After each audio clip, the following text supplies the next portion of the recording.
Shalom, di video kali ini saya akan membahas mengenai keluarga yang hidup di tengah modernisasi. Pertama, saya akan menjelaskan tentang arti modern. Modern dapat diartikan sebagai pembaruan, artinya modern adalah meninggalkan gaya atau tren lama yang berganti dengan tren yang baru seperti gaya modern, lagu modern, serta teknologi modern. Yang kedua, saya akan membahas tentang faktor-faktor modernisasi, yaitu adanya penemuan baru pada bidang iptek, kemajuan perekonomian, majunya bidang industri dan pertanian, tercapainya stabilitas nasional, dan perkembangan di bidang politik. Yang ketiga, saya akan membahas mengenai pengertian modernisasi menurut beberapa para ahli. Menurut Gilbert Amor, mengatakan modernisasi adalah transformasi total coeksistensi tradisional atau pramodern dalam hal teknologi dan organisasi sosial terhadap pola ekonomi dan politik yang menjadi ciri negara-negara barat yang stabil. Menurut Kotyo Jananingrat, modernisasi adalah usaha untuk hidup sesuai dengan zaman dan keadaan di dunia sekarang.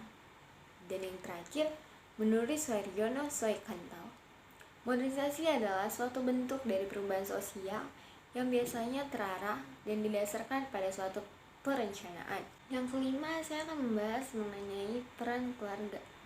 Yang pertama ada ayah. Ayah berperan sebagai pencari nafkah, pendidik, pelindung, pemberi rasa aman, sebagai kepala keluarga, sebagai anggota dari kelompok sosialnya, serta sebagai anggota dari kelompok sosialnya, serta sebagai anggota masyarakat dan lingkungannya. Yang kedua, ibu. Ibu berperan sebagai ibu rumah tangga, sebagai pengasuh, pendidik anak-anaknya, pelindung, dan sebagai salah satu kelompok dari peranan sosialnya, serta sebagai anggota masyarakat lingkungannya. Di samping itu juga, ibu dapat berperan menjadi pencari nafkah, tambahan. Yang terakhir, anak. Anak berperanan psikososial sesuai dengan tingkat perkembangan baik fisik, mental, sosial, dan spiritual. Beberapa ayat Alkitab mengenai modernisasi. Yang pertama saya ambil dari 1 Korintus 6 ayat 19 yang berisi, atau tidak tahukah kamu bahwa tubuhmu adalah bait Roh Kudus yang diam di dalam kamu, Roh Kudus yang kamu peroleh dari Allah, dan bahwa kamu bukan milik kamu sendiri. Dan ayat yang kedua saya ambil dari pasal 3 Yohanes 1 ayat 2.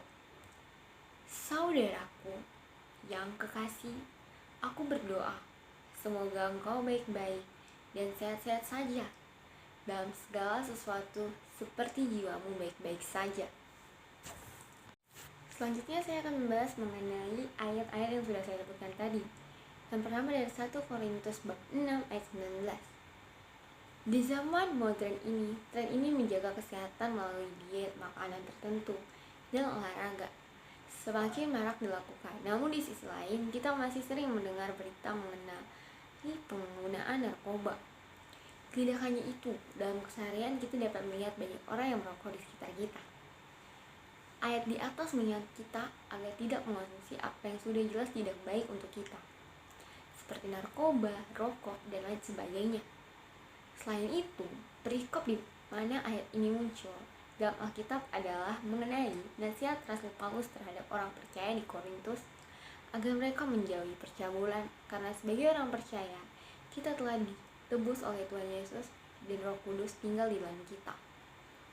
Oleh karena itu, kita harus menjauhi dosa dan menjaga diri kita, tubuh, jiwa, roh, agar semakin serupa dan dengan karakter Kristus.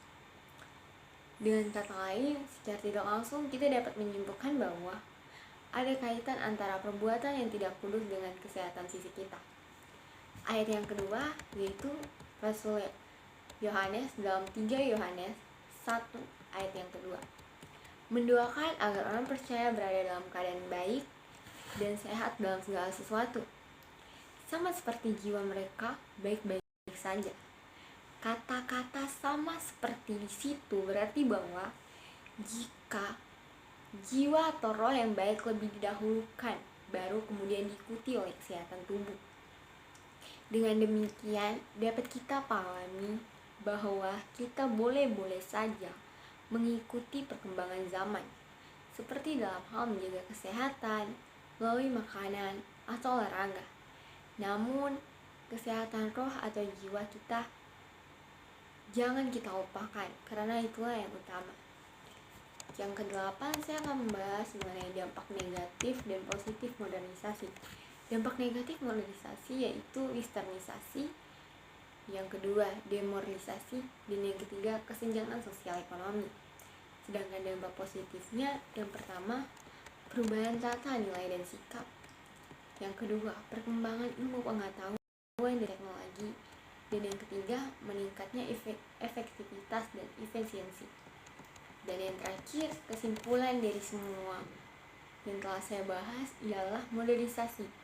Modernisasi merupakan cara mengubah pola pikir dari tradisional menjadi cara berpikir modern yang efisien dan praktis. Sekian presentasi dari saya. Jika ada kata-kata saya yang kurang baik atau tidak dapat dimengerti, mohon dimaafkan. Lebih dari kurangnya saya mohon maaf. Terima kasih dan shalom.